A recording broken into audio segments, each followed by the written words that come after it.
Hello, everyone. We're going to start shortly, actually maybe now. This is iPhone. I do like to start on time, have to respect on time. You have to be respectful of people's time. No, I have another one. Get started very shortly.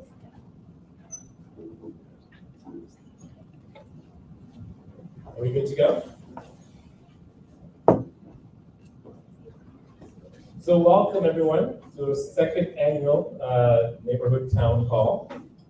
This is my sixth town hall, 6 of 6. So I'm happy that we're towards the end. It's always nice to end up here in this part of the ward. But before we dive in, I would like to acknowledge that we are gathered today on the sacred land, territories of the Mississaugas of the Credit, the Anishinaabeg, the Haudenosaunee, and the Wendat, and the Chippewa peoples. So Corktown today is home to many diverse people, including the Africans who were trafficked during the Atlantic slave trade and their descendants. This land is subject to the dish with one spoon, one palm belt covenant, which compels everyone to stewardship of the land. We must recognize that we all need to eat and live off the abundance of the land equally, and we recognize the same reality for our future generations. Without intentionality and care, we cannot honor these responsibilities and pay respect to the indigenous elders and ancestors to show that we understand that we are all treaty people. So we do have 4 items on the agenda today, and we will go through it 1 through 4. Some housekeeping rules. We do have some snacks in the back and some coffee, eating water, and all those things. So do help yourself at any point in time. And the washroom is just down the hall here to your right if you need it. Code of conduct. This is a safe and inclusive space. Everyone must be treated with respect and dignity. Discrimination or harassment of any form, whether verbal or physical, will not be tolerated. We believe in fostering an atmosphere that encourages open dialogue and productive conversation. Comments should be constructive, respectful, and related to the discussion at hand. Everyone has the right to privacy. Those who do not wish to be photographed, videotaped, or recorded should request a sticker from the registration table, just up here. Attendees taking photos, videos, recordings must obtain the consent of the subject of photos, videos, or recordings. The following this code of conduct can have a productive discussion. So the first item I want to talk about is the Downtown East Action Plan, Reset. So as most of you know, the pilot project started back in 2019. It was a 5-year project that goes up to 2025. And this started, of course, during the height of the pandemic. And a lot of the people and resources that were actually supposed to work in that transaction plan were deployed to shelter hotels. And the plan didn't work as well as we had hoped. So initially, we're supposed to be able to clean up our laneways and alleyways and parks, but that didn't happen in a way that we would have liked to see. And so last year we had 4 public meetings, consultation around the Downtown Action Plan as to what we'd like to see in the new plan. And so we listened diligently. And some of the things that we heard was that they wanted regular cleanups of our parks and our laneways, of course, but also to support small businesses that had to incur the cost of graffiti removal and the breakage of their windows. I also had meetings with the team as well. So we had 3 in-person meetings and 1 virtual, and I did attend all 4 just to listen to some of the concerns people had. And I also met with the team myself at one point just to express what I like to see as well, but also to enforce what the public wanted. And so when the report was written, it did reflect what we did here. And so it went through council and it passed. And so looking at the new reset, you can see that the old compared to the new. We have daily cleaning, the hotspots twice daily. 2 of the hotspots in the ward is Allen Gardens and Barbara Hall So those parks are cleaned twice a day, and all the other parks in the ward are cleaned once a day. And that also includes laneways and cleaning as well. But one of the key changes to this reset, though, is the Clean Streets team, in that they're a third-party organization the city has hired. So if you have an issue, you can actually reach out to them 24/7, and they'll come and pick up and clean the issues that we have. Another important aspect of the reset as well is the bio-waste cleaning. We just purchased that in the last few months, and so that's available 24 hours. It really was purchased to pick up human excrements and those sort of things. And again, that's a third party, I believe, that needs it here. So it's a comprehensive plan. I like to say at this point in time, this is more important than ever before because of what we know is coming down the pipe eventually about sites. If people are not able to go and use indoors, we'll have more needles in our laneways, in our parks, and elsewhere. So the downtown action plan is very timely in that if the province does bring that change forth, the downtown east action plan will actually be able to fill that gap. I'm also working in 311 to ensure that it's a one-stop shop if you have an issue and if you want to activate the downtown action plan rather than calling a series of different numbers. You just call 311 and they will deal with it directly. 311 is actually changing their system. They've actually revamped the entire system. They have a new computer type system that's more comprehensive than what we've been used to. And so they're still tweaking the system still to address some of the issues around the downtown action plan, but I'm hoping by the time that's implemented and by April of next year, if that's when the new budget cycle starts for the city, the action plan will be in place. I also want to add here too that we significantly increased the budget for the downtown action plan.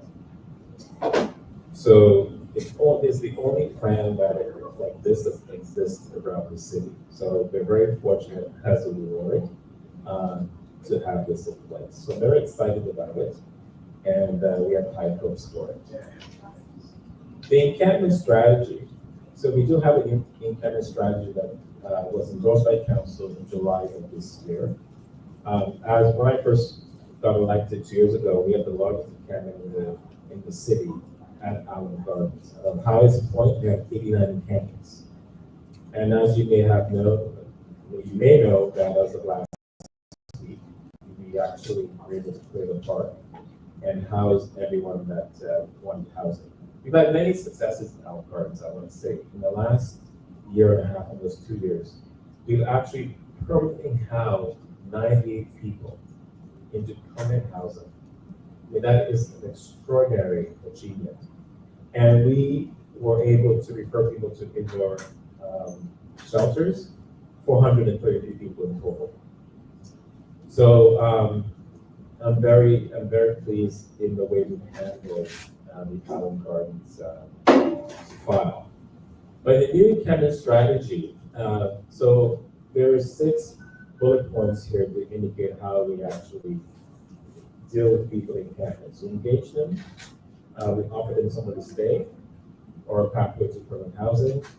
We provide shelter or housing. We clear the occupied structures, install bylaw signs that states no encampments, and then we monitor for any new encampments.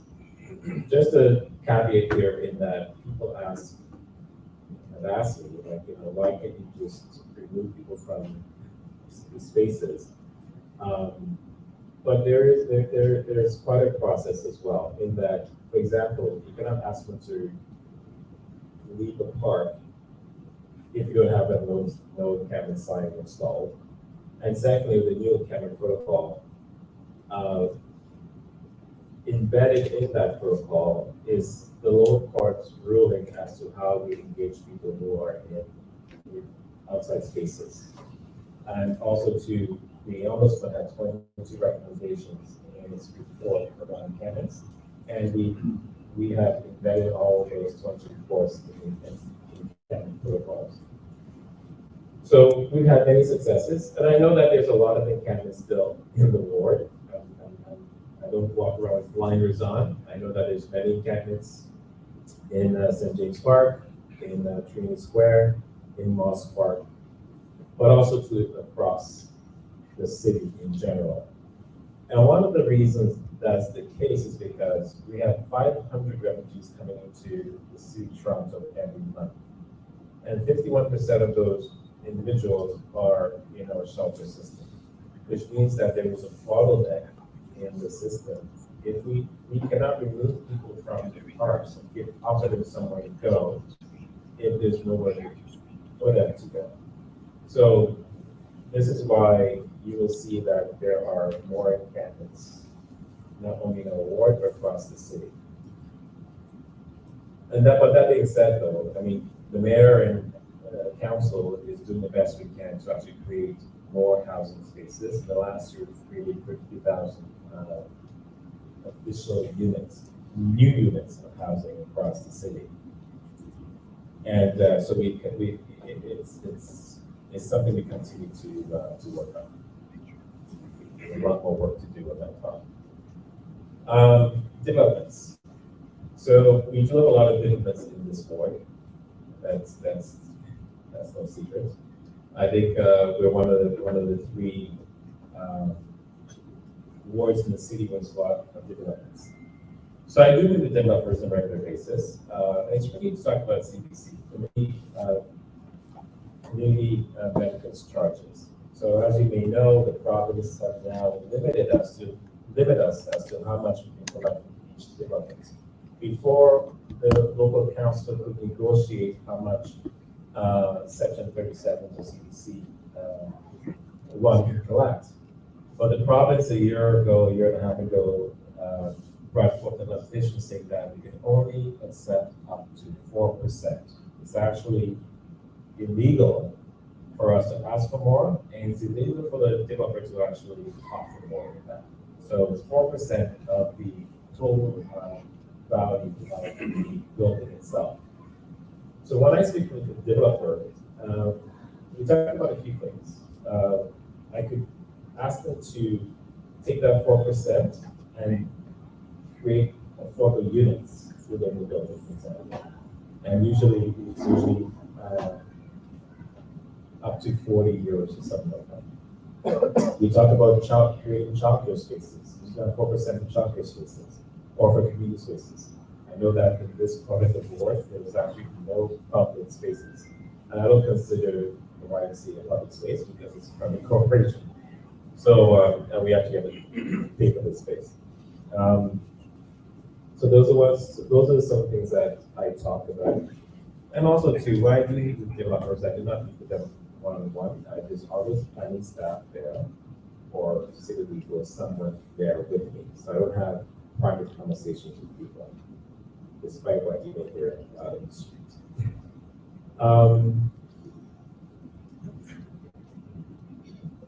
Yeah. Next slide. So I want to talk a little bit about rental demolition. In that, I say to people that, I cannot control what a private landowner does with his or her land. And again, a lot of these things are provincially regulated. But what we can do is negotiate and work with them as to how to support those who are living in a building that's occupied. And making sure that the people who are there, who are displaced, that they are supported. And these are some of the mechanisms that we use to do that. So when I first came into this office, 25 St. Mary's is a good example of that. Is that we're able to negotiate and get about 44,700 for each for one bedroom. That includes living allowance, to go and to come back, and providing support for families. Earlier this year, Councilor Matlow and I went back to the drawing board and see where else we could actually squeeze a little bit more funds. And we were able to actually tweak a few things and we're able to increase the rent cap by an additional 6,000, so to about 50,740, as you can see there. And I like to say to people that people think this money is just for cover the rent, but it's really it's a rent gap. So you're paying $1,000 for rent at a current place, and you move and the rent there is $1,500. You still pay $1,000 out of pocket, but the $500 should come out of the rent gap that is given. And I like to also note here that this is a lump sum payment given to the person that is being affected by this. And it's up to them to manage these funds. You cannot use it for transportation or for food and all these things, because it will run out. So it's only for the rent gap. And the city also has a mechanism that if someone has an issue managing these funds, we can provide you with a trustee to help you with your payments every month. Because again, if it dries out, then that's up to you. I also want to note that this is also based on Zone 1. I think there are 4 zones around the city, and Zone 1 being one of the most expensive places in the city to live is Toronto Centre. This is based on Zone 1 rent, not only rental properties, but it also includes condos that are being rented as well. And that's how this is calculated. Community safety. So we do have a new superintendent here in 51 down the street. Ish Musa, he started in July of this year. He'll be with us today, but his officers are here behind me. So we can take questions after. Just the definition of one of the terms up there that I didn't understand. The previous slide. So go ahead. RTA. No, Residential Tenancies Act. Residential Tenancies Act. Thank you.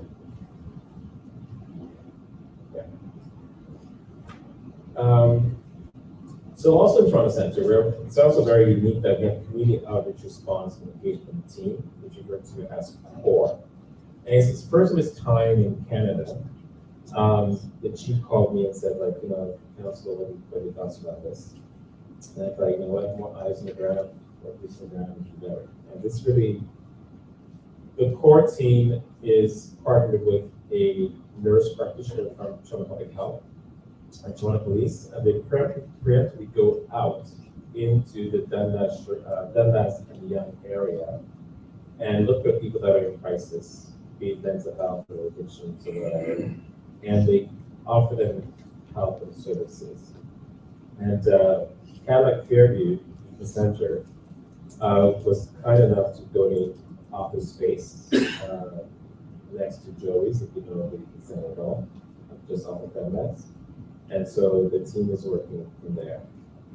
But also in addition to that, we also have the community crisis response, which we have expanded across the city. And for our area, it's the first team who actually are the ones responsible for the crisis calls. And when I was a counselor at St. Mike's Hospital, I actually used to work in partnership with the first team. I used to call them for assistance when some of my clients needed more help than I could offer them. And I also spent some time in their facility as well, just observing what it is that they do. So they actually, their office is actually in the ward, and they do amazing work. So I'm happy that they partner with us in this initiative.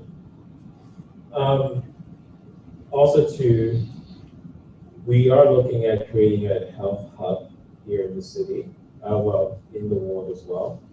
and across the city. You may, as I alluded to earlier, the province announced that they're going to stop funding safety center sites. But they did talk about hard hubs. And so, which I think is very, very important. Some of the hubs the hubs we're looking at is we provide food care, women's health, dental services, and also to a low barrier respite facility with about 10 or 15 beds. So that is something that we're hoping that will open up early next year. I know Andrea was asking where was it going to be located. I'll let you know in time. The next slide. The improving pedestrian safety across the award. So as you may know, that we actually had a incident at Queen and Sackville. Was it King and Sackville? Queen and Sackville. Earlier this summer, where a pregnant mother, died by a vehicle, and unfortunately, they had an emergency C-section, and the baby died as well. So we went back and we examined crosswalks across the ward, and wanted to switch from street, they call this, crosswalks to actual street lights. And so at council, I asked for an immediate replacement of the crosswalk at Queen Sackville. And I took section 37 funds out of our ward money to make that happen right away. But we will be installing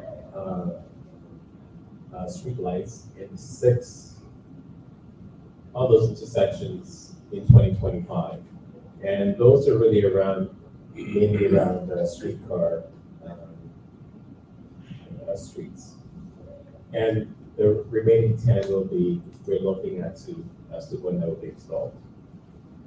Maybe shortly after 2025.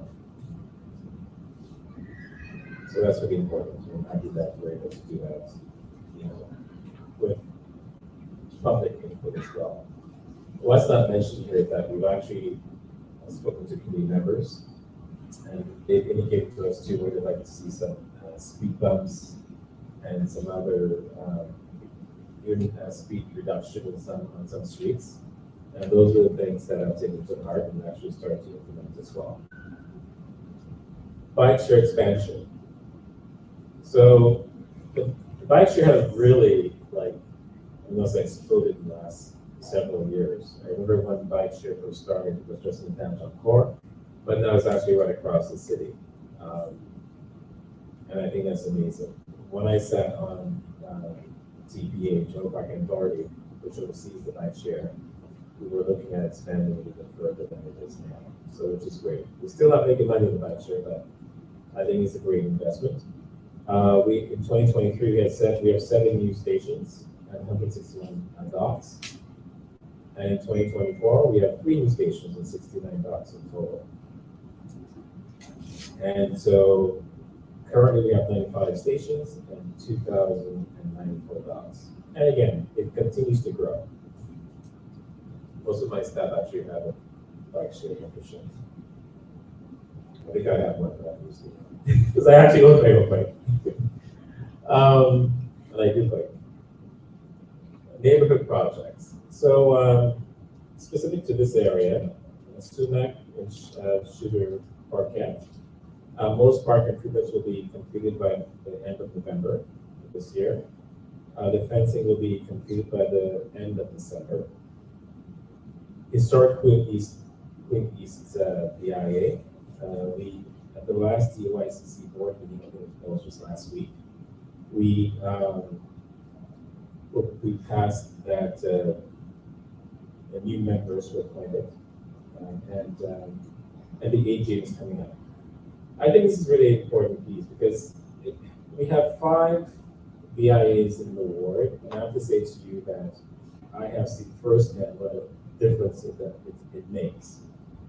We just hired a new ED for the Church Wellesley BIA, And one of the things that he's gotten right on to do it is writing grant proposals. Because there's a lot of money available both provincially and municipally, and it's important to have the right person in place to actually help you not only write those grants, but get the grants. So it will actually help improve the cash flow of the DIA. So I've seen the successes of it, and I am optimistic that this will be successful as well. Underpass Park, West Dog Park, construction will start in 2025 and finish by spring of 2026. Depends on the completion of the bridge rehabilitation project in summer of 2025. And the last item I want to talk about is the Neighbourhood school fence. You know, I've been working in this fence for the last 10 years. From day one as a school board trustee, I've been talking about the Neighbourhood fence. And so it's nice to see that, you know, there's actually some real movement on it. Because I'm sitting from both sides, the TSB side and the city side. The money is actually from the city, which is section funds from my office. So, so students are working with the local artists, paneling that highlights to the history of the Blackburns who used to live on the Neighbourhood school site. Construction has been pushed to spring of 2026 due to challenges with archaeology and to allow time for the completion of the artwork. So I hope it doesn't take as long as the north building and some other section, but we're optimistic about it. Next slide. Encourage people to, so again, I encourage you to get involved. There are lots of opportunities. Earlier this year, I launched Toronto Central Talks, an opportunity to have deeper discussions on issues that matter to residents. Also to participate budgeting, what we call it PP in my office. It's in the second year, gives residents the opportunity to propose and vote on how community benefits should work. And of course, Toronto Central Projects, a website our office maintains to keep residents informed about capital projects happening in their neighborhoods and across the board. So we also work very hard to communicate with you. We have developed many ways of doing that. For example, this is a resource guide that we put together each year. And there'll be a new one coming out before the end of the year. You can also go online to chrismoise.ca/resources. There are neighborhood-specific pages like relevant projects and news. And we also have launched a text messaging service as well, so you can get area-specific text messages for your area. And I'll give an example of the success of that. In that when we had the rainstorm several months ago, 77 Howard lost all power in their building. And so we actually had security go up and fire the entire building. And people were able to register for the text messaging. And we were able to get real-time information, you know, for people who were in the 22nd floor and below. So if you haven't signed up already, please do. And every year I conduct a survey to gather feedback and measure the impact of the Downtown Action Plan. The survey takes 5 minutes, so I encourage you to take some time and fill it out. The feedback is valuable. And save the date, we are organizing the Toronto Central Holiday Party, where we will be recognizing this year's Community Builders Award, as we did this year last year. But this year will be held on December 11th at the St. Lawrence Hall from 6 to 9 p.m. And it's a ticket item, and dinner is provided as well. So that's my update. I'm happy to take any questions you may have now. Thank you. So Stanley and Ed do have numbers. So if you want to speak, just raise your hand and they'll hand you a number.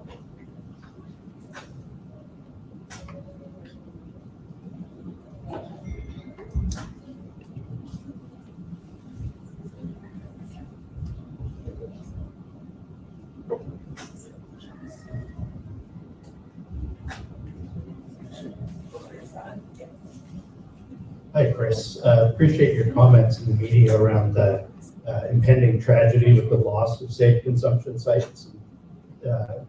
Seems hopeful there's plans for a health hub. I'm wondering what other contingency plans the city has to not have all the usage move into the parks and streets come April 1st. Well, that's a difficult question. April 1st, of course, is April Fools. Like I mentioned, I mean, we're still trying to work with the province. There's a lot of grassroots organizations who are actually reaching out directly to the minister and the premier and members in the government. So, I mean, I'm trying to stay optimistic that he actually will not.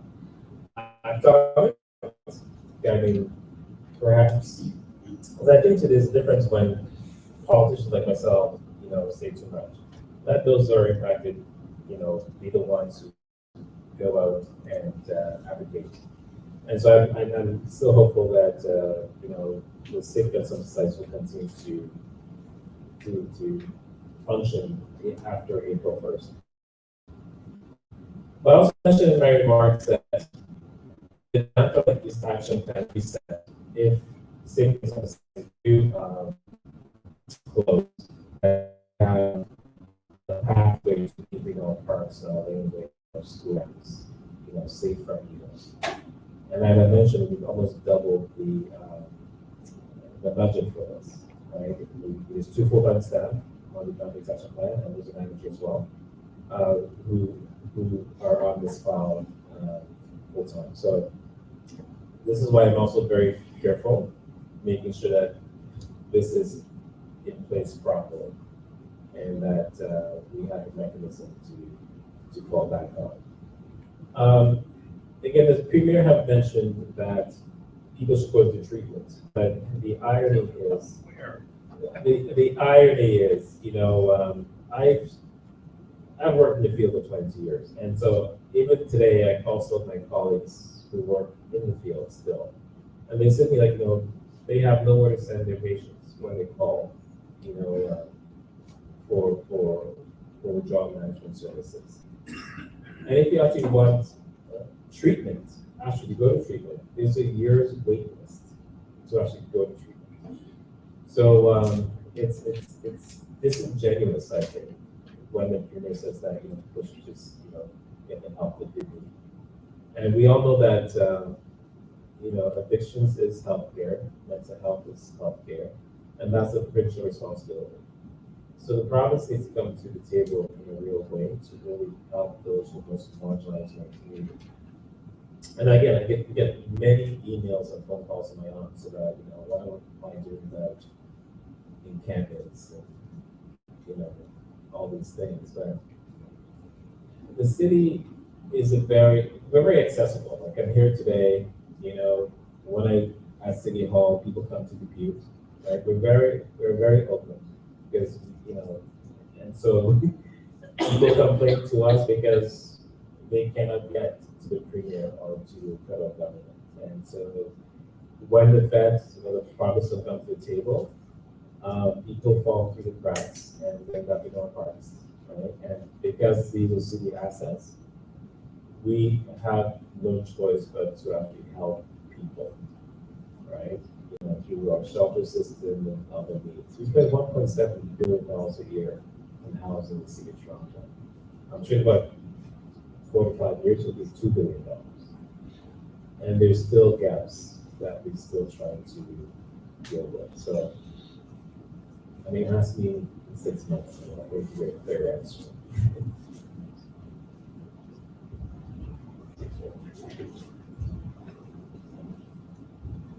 Hi, Chris.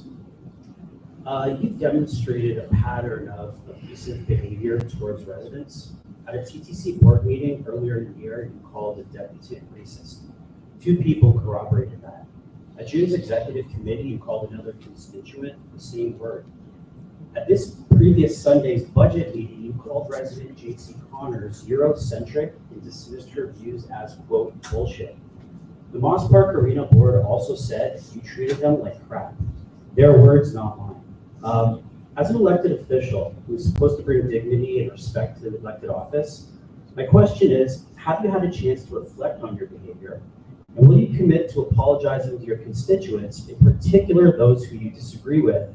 And will you commit to more dignified behavior going forward? You know what? I experienced a lot in this job. I received a lot of abuses in this job. And I always try to be above board. But in some instances, when I see injustices taking place, I need to speak up and say what's in my head. Right? And sometimes it may come across in a way that a council should, present himself or herself or theirself. But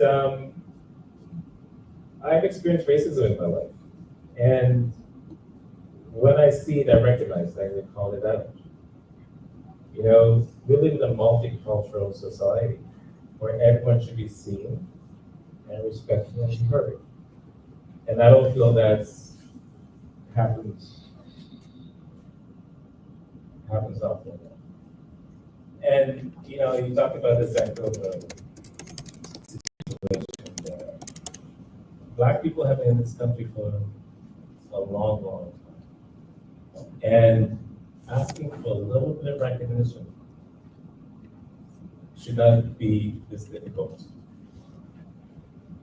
Central is actually a unifying word. It means to go back pre-slavery and moving forward together, all of us in a good way. And I've gotten a lot of hate from people, not only from Toronto, but across the country. I am human as well. I am impacted by these things. My staff are impacted by these things. And I don't apologize for following my heart and do what I think is right for the community. I could easily just let the status quo remain. Because, why am I trying so hard to make change in the city? I could probably just sit back and just let things continue as they always have. And when it comes to the Moss Park Arena situation, I don't know if you've ever been to the Moss Park Arena, but it's a dilapidated building. I could not believe when I walked in what it actually looked like. And I was kind of, I'm going to say disgusted by it. And so It's a wonderful building. It's not dilapidated. I played there for years. It's dilapidated. Very unfair. Compared to other buildings I have Moss been in Park the city, Arena is wonderful. it's a dilapidated It's building. not dilapidated. I invite anyone here to go into the arena and make your own judgments. I can tell you, I wouldn't want my loved ones to be in that space. And we deserve better. And I'm trying to make this community better. And what I did, and I tried to work with the board, actually. I wanted to work with them. I brought people wanted to fundraise, and probably add to the city budget, plus some developer and other people's monies to make it better than it is. But there was reluctance to change, right? People don't want change. And so I felt that in order for me to make the changes that I needed, I had to make, some difficult decisions. And the people actually who are on the arena board, I have to say, none of them actually live in Toronto Central. And there's no diversity on that arena board either. It's in Moss Park, one of the most marginalized places in the city of Toronto. And there's no local representation. So again, I took steps to diversify the board. And the 3 people that were appointed on the board, they were meant to feel unwelcome and unsafe, and all 3 stepped away. So I've asked for a review.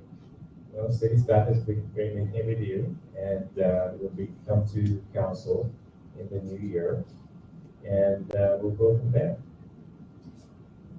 But that's really all I need to say about that. Just I don't complain too much, you know, because I want to go there. Next. You'll probably sense a pattern in my two questions. But my first question is, do we know when the new St. Lawrence Market, the North Building will be open for the Saturday market? And my second question is, even though there is probably a delay and it is still open with the no frills, has there been any, because I know we talked last year about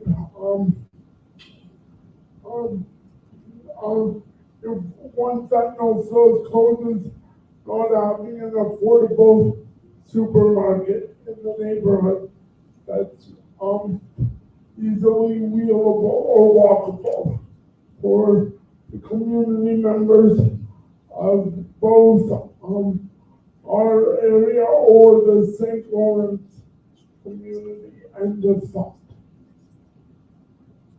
Thank you for the question, Dan. I hope I got it right. So the St. Lawrence Market, North Market, we're hoping that it will be at coming ribbons this month. But I was informed a few weeks ago that it's going to open in the year instead. I think first quarter of 2025. Macy's January, February. We don't have a month yet, You but know, I was told the first quarter of 2025, which is just a reference. They took out the hoarding last week, so the sidewalks actually more open, which is nice to see. I know the courts have actually started moving them already, but that's separate from the market itself and the public spaces. The no frills, I was told by the owners that they actually are going to keep it there, so that's a good sign.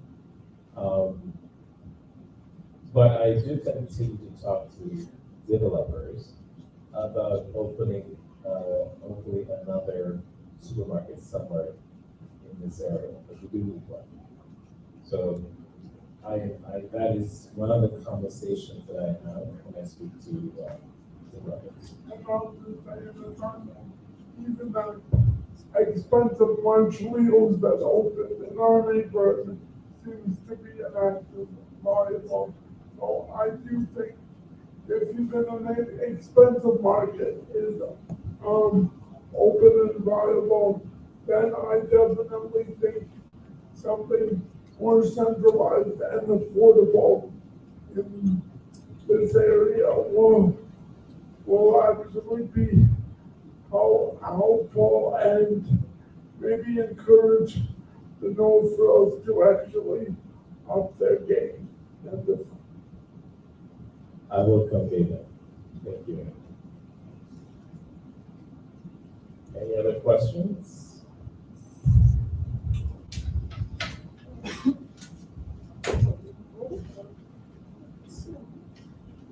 All right, so I have 3 questions. Okay, the first one is regarding the King Queen Street triangle. When do you think that the artist's installation will be installed? The last I heard was in May. I was informed that a new artist was working on the project and that the Waterfront Toronto had been in communication with yourself via City Parks. Now, my understanding is that that is a public space, and the last we heard, at least the Corktown Residents of Business Association, the last we heard was in the spring of 2023. And since then, Waterfront Toronto has not provided any updates. That's my first question.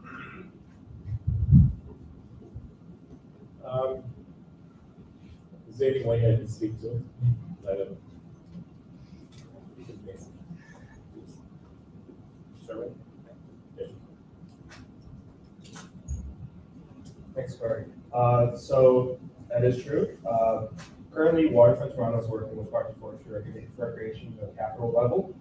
They have made a second round of improvements because it's been some time since the initial design. That was before I even was on the team. So since we've approved that Section 37 funding, we're getting back into the loop of conversations between Waterfront and Capital PFR in our office. So I'm just waiting for the back and forth between PFR and Waterfront, and then we can join back into the conversation and give an update to Corktown residents. When will you think that the community, because actually it's not only the association, but also the community at large that some of them have been asking, when can we get some kind of idea of the design project that's going to come about? Because apparently last May the artist was selected, the new artist, and he was supposed to start his rejigging the project around. Yes, so I can't promise a date on that because these designs are very preliminary. Also, there's another layer to it. This is Indigenous art produced by Indigenous artists. So it might take a little more time with community consultations and with design consultation. I'm not sure of the delivery side between PFNR and the artist. I know that Waterfront Toronto is very focused on that initial design, getting the work, measuring twice, and that before sending it off to cut.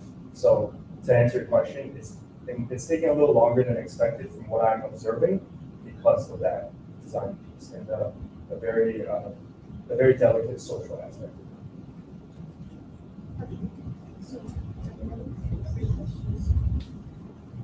My other question is regarding the King Sumac underpass. Currently, I received an email from the contractor and it says, currently the contractor does not have specific dates for the remainder of the work in this area.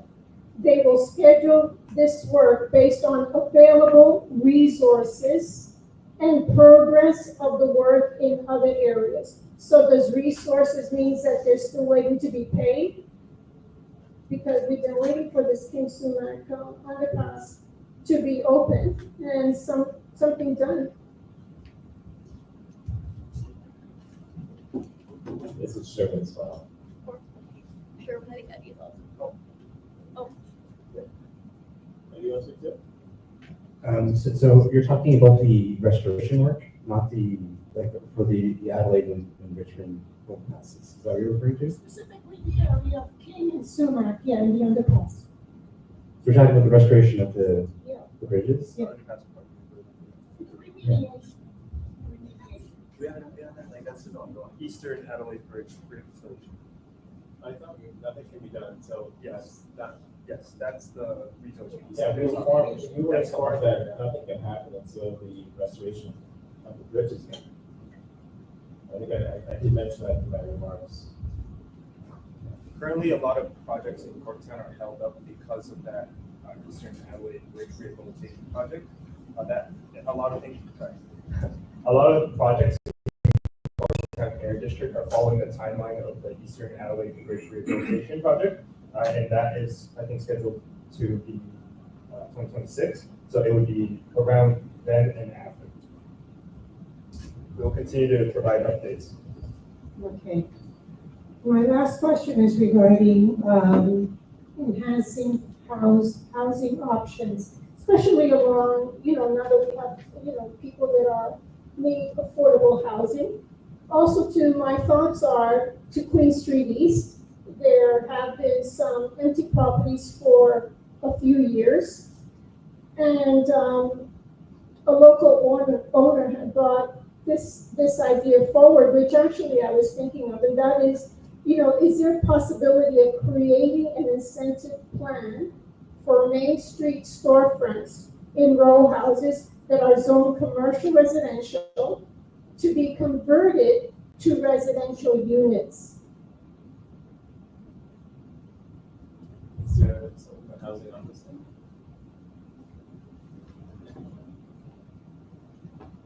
Do we have a housing person here?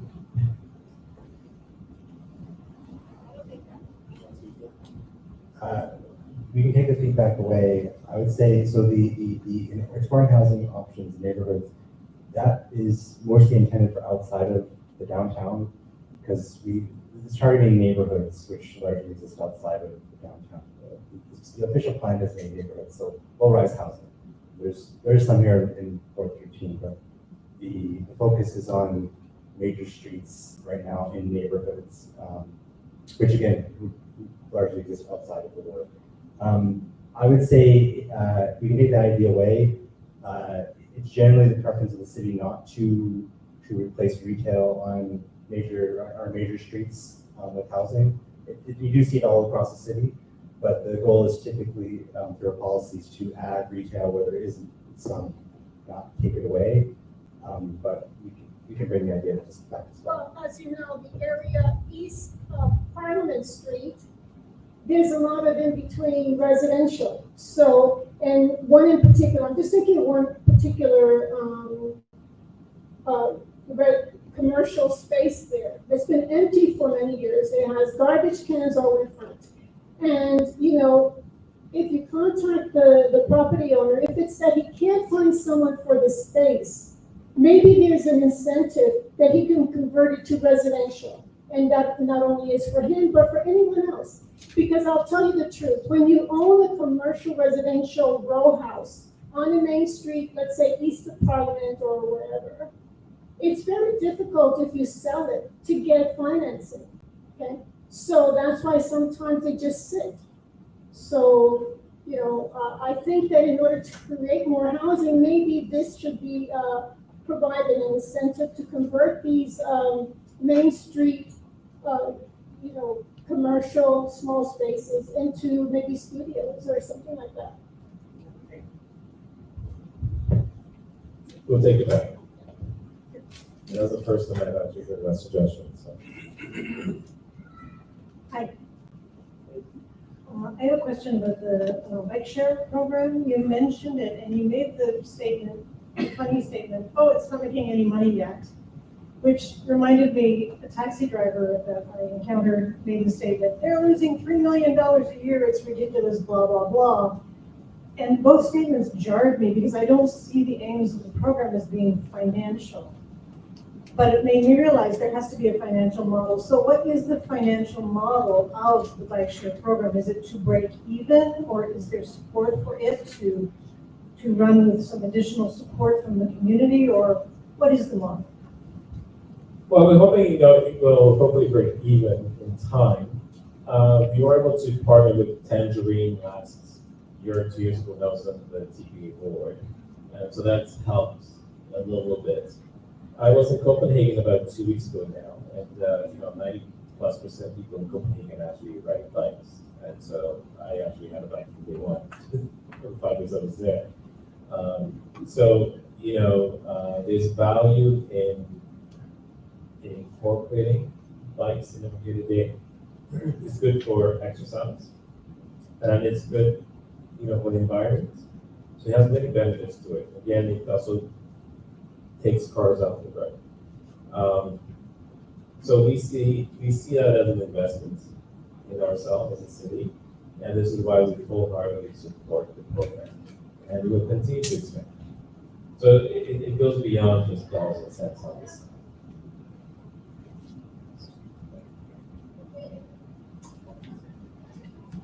Hello, Councillor. I have just 3 very quick questions. Question 1, there was a special attention that the city gave for 3 encampment sites. Allen Gardens was one of them. Can you name the other 2 sites that were given sort of enhanced funding? Actually, 2 sites, Allen Gardens and one of them in Malice Ward. Parents Park? Yeah, Parents Park. Only 2 sites? Only 2 sites. Question number 2, do you know when the Queenie's BIA AGM is to take place? Is there a specific date for that? We don't have a date yet. What's the AGM for the Queenie's BIA? No, that date is still being set, and the property owners will be notified by mail. And last question I always ask, can you tell us where the works is being relocated? Inside. I mean, to be clear, the works is not being relocated because the province has shut it down, but the health hub is being announced, and that's a big cut.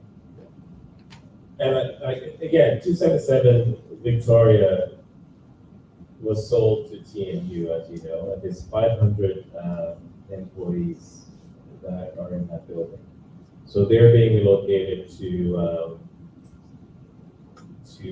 Metro Hall up on the 11th floor.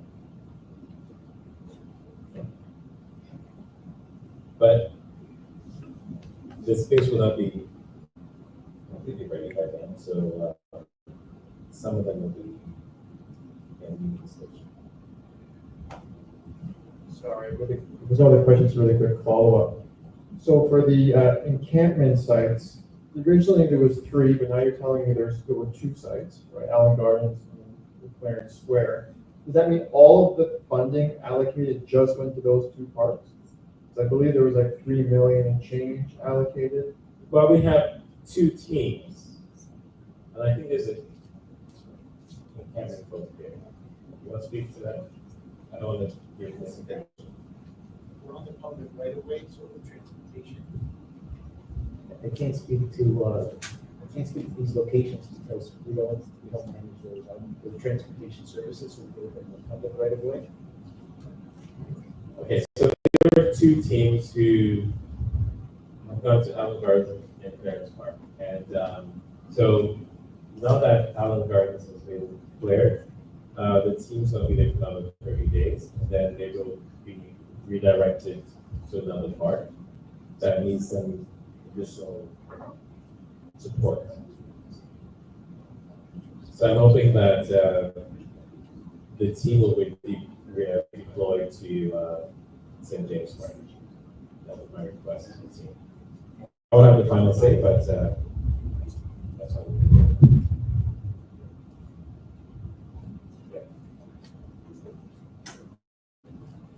Hi, I'm Esther Austria at Parks.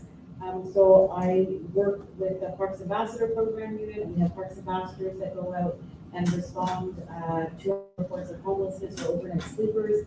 They offer services and do referrals to city or their agencies through outreach. And cleanup team that works in encampments and tries to help people, as well as a special dedicated team of staff focusing on needles and hazard removal in parks in the downtown east catchment area. So council asked city staff to look at having 3 enhanced sites, but right now there are only 2. There's the Allen Gardens and Clarence Square. All the money allocated went to the. I work in parks and parks forestry and recreation. There's nobody here today right now from the Cannon office. I don't see anybody here from TSS either. So I don't want to speak on behalf of everybody, but right now those are the 2 sites.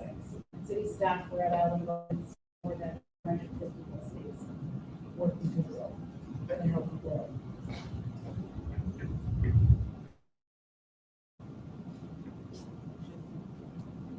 No further questions? Anyone online?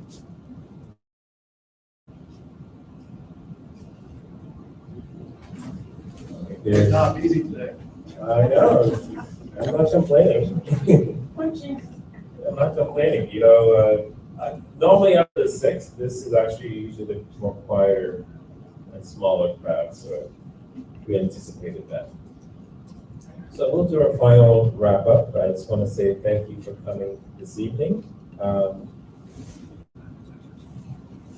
As you know, my Constitute office is over at Parliament and Dundas, 329 Province Street. We're open Monday through Thursday from 11 to 4. So if you have any issues or problems, my staff is there during that time.